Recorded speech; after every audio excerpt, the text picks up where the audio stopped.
அஸ்ஸலாமு அலைக்கும் வரஹ்மத்துல்லாஹி வபரகாத்துஹு. இறைவன் அல் குர்ஆன் ஷெரீஃபில் கல்விக் கடலான நபி பெருமானார் ஸல்லல்லாஹு அலைஹி வஸல்லம் அவர்களை பற்றி கூறும் பொழுது, அவர்கள் குர்ஆனை ஓதச் சொன்னவர்கள், தூய்மைப்படுத்தக்கூடியவர்கள், குர்ஆனின் விரிவுரையை செய்யக்கூடியவர்கள், இன்னும் ஹிக்மத் என்னும் நபி மொழிகளை இந்த உம்மத்திற்கு கொண்டு வந்து சேர்த்தவர்கள் என்று சொன்னபோது, இந்த 4 விஷயங்களையும் ஒரு சேர பெற்றவர்கள் நபி பெருமானார் ஸல்லல்லாஹு அலைஹி வஸல்லம் அவர்கள். அவர்களுக்கு பின்னால் இந்த 4 செய்திகளை யாரிடத்தில் உட்படுவிப்பது? இந்த 4 செய்திகளையும் 4 இமாம் பெருமக்களிடத்தில் நபி பெருமானார் ஸல்லல்லாஹு அலைஹி வஸல்லம் இந்த பணிகளை ஏற்கும்படி அவர்கள் செய்தார்கள். 4 இமாம்கள் யார்?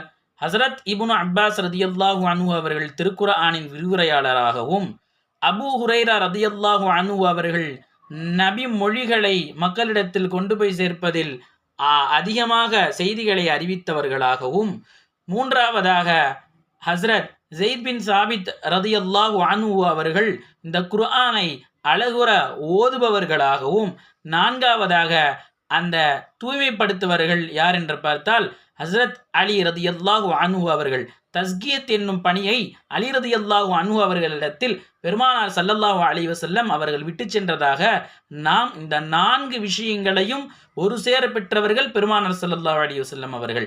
அந்த 4 விஷயங்களை 4 இமாம்களிடத்தில் பொறுப்பேற்கும்படி பெருமானார் ஸல்லல்லாஹு அலைஹி வஸல்லம் அவர்கள் செய்திருக்கிறார்கள்.